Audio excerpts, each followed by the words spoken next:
temperaturlaşdırılır, əridilir və əlavə yenə soyudulur, temperatur təzədən 22 dərəcəyə indirilir və təzədən tempi təzədən qaçdırılır istədiyimiz tərkibi almaq üçün. Və yenə də təkrarlayıram, bu günləri sizin sual verdiyiniz ki, şokoladım mənim alınmır, çürüyür. Şokolad bir kapriz xasiyyəti daşıyır.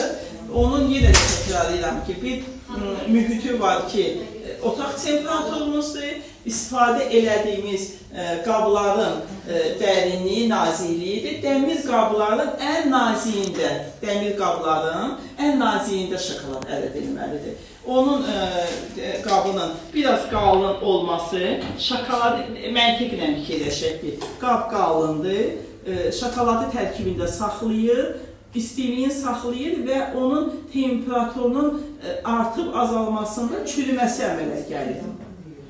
Və şokoladı bir gün mən qoyum para, qoy qalsın, işimi görüm, bitirim. Sonra onu götürərəm orada, əsla yox, o qalır orada, dəqiqəsi belə, şokoladın belə ərinmə dəqiqəsi belə